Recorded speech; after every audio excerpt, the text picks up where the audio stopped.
Okay, so 13.4, work together and on your own. I never got to the other day in my recording, so I'm going to do those real quick in case you need help or clarification before you take the Chapter 13 exam. So, on page 321 of your book is the work together. The first instructions say, prepare Antique Shop's general account check for the pay period ended July 15th. The payment date is July 15th. The balance brought forward from the previous check is $16,542, and the payroll account number is listed there, 0639583, and it says sign your name as a partner of Antique Shop. So we're going to start the check with the check stub. The check number is number 599. The amount of this check will be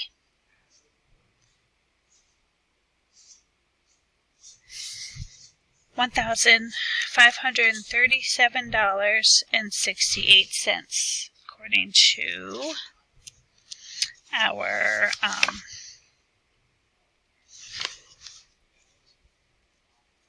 payroll register from problem 13.3. Work together. Not the on your own, the work together, which I'm just trying to find, is like on the tab down here from 13.3, work together. We got that information. So the date today is July 15th.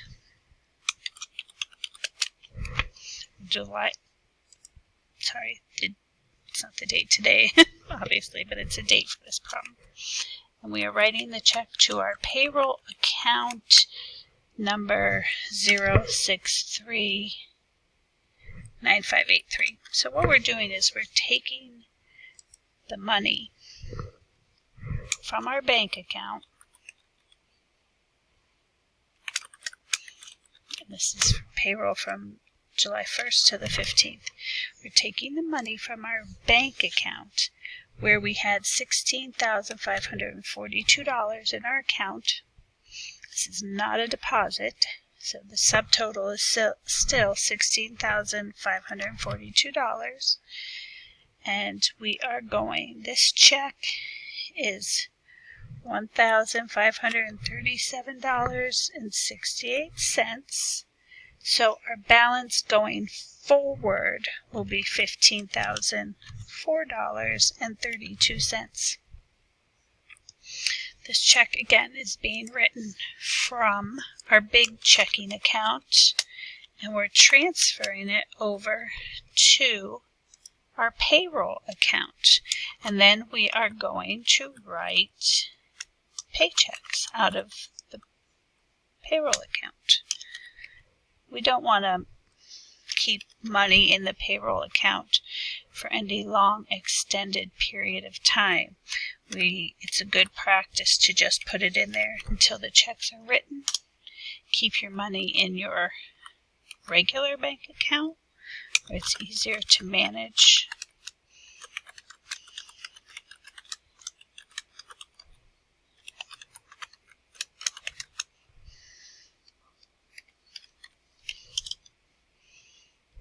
Okay. Put a squiggly line to the end like we do in a checkbook. This check again is for payroll from 7/1 through 7/15, a 2-week payroll. And then we sign our name.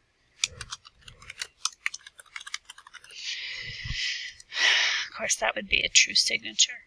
Now we go to our payroll checkbook, which you can see it's a different checkbook completely. This was check 599. This one is check 186. And the first person, and it's for period ending 7/15. Their total earnings were $1,079.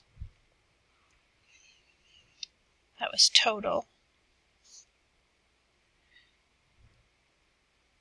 Right. Their regular was $1,040.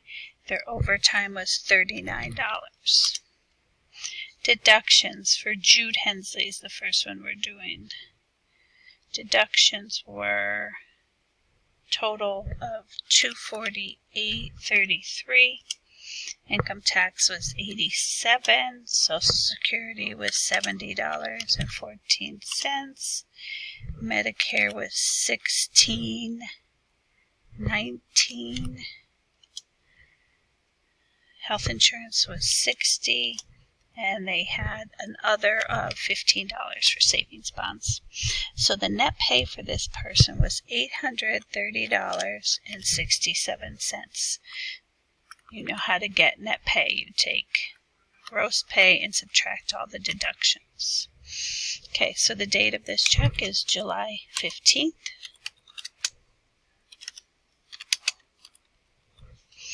It's written out to Judy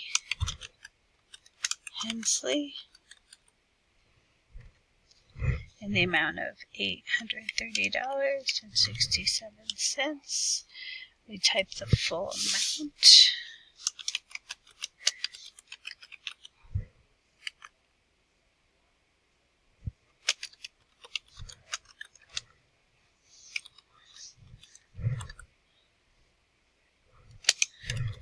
Whoops, that was an underline.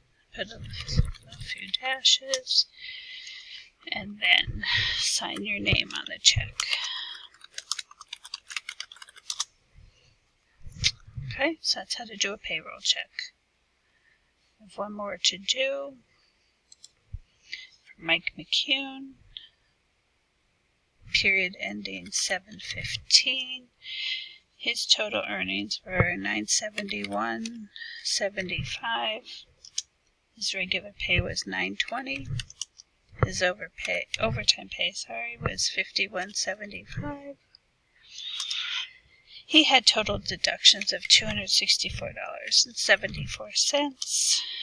$112 income tax, $63.16 of Social Security, $14.58 of Medicare, $60 to health insurance. He also spent $15 on savings bonds, so his total net pay is $707.01. Again, date of check, July 15, 2021. Paid to the order of Mike McCune for $707.01. Without the full amount, $707 and 01 over 100. Some dashes and sign your name. Okay. Hopefully that was enough. I don't need to do the on your own today to show you how to do 13.4.